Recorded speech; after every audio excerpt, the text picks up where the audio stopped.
Happy birthday, Rhonda. I wish I could be there for your birthday, but since I can't, I thought I would share some of my happiest memories of our times together with you, your friends, and your family. My memories of our times probably go back to about 4th or 5th grade. I remember being in 5th grade with Mrs. Carnahan, and you, me, and a certain blonde boy used to spend a lot of time together. And I remember one of the field trips to the Museum of Science and Industry, and we had our pictures taken, the three of us, in a photo booth. So every once in a while I come across that picture and really have good memories of that field trip, and really of 5th grade and Mrs. Carnahan. I also remember 6th grade. The two of us used to get in a fair amount of trouble, I guess, in Mr. Sumner's class, and there was one particular day when he took us out into the hallway with the paddle. Somehow you got the SWAT and I didn't, and it was probably because my mom worked in the cafeteria and Mr. Sumner didn't want to have his morning coffee poisoned or his lunch poisoned. So I'm sorry about that, Rhonda. Other great memories of our times together were really over at your house. It was always so much fun. Thank you, Mr. and Mrs. Lewis. Plus you did have the 4 brothers, and I did have a crush on one of them, and you probably knew that.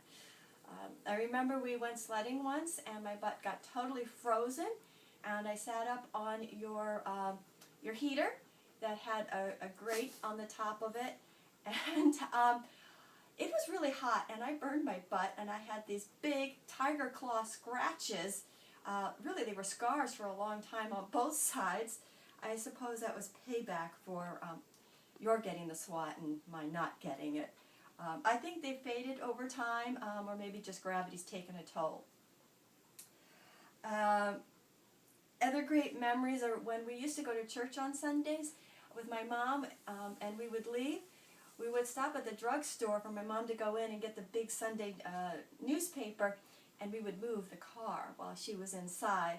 I think I probably was the one who did it, but you were with me.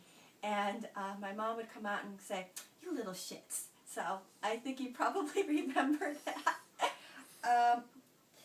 I also remember our preparing for the talent shows. There were probably 3 that we prepared for, and it was always around the same time as your basketball tournament. So I think that there was only one that we actually did. It was you, me, and Janie Copeland, and we wore these stretchy sacks costumes. So we were all enclosed in these stretchy bags, and we danced and we tumbled and we did cartwheels, and when we would go like this, somebody's boobs stuck out.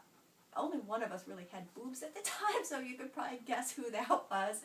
But speaking of that, that reminds me of a memory of probably back in 5th grade when we were all playing cards, and I had a bunch of my gymnastic friends over, and Rhonda was the dealer. And somehow Rhonda was winning almost every hand, and her clothes stayed on. And I guess the moral of the story here is, if you're ever playing cards with Rhonda, don't let Rhonda be the dealer. Rhonda told me years later how it was that she won almost every hand. So those are, a lot of the memories that I have of Rhonda, but really I think my best memories are just the kindness that she has shown me over the last 40 years, how inspiring she has been. She never would quit on herself or others. She would always tell me in track, don't give up, you have to finish the season. And I think that really characterizes Rhonda in that she tries to bring out the best in herself and in others.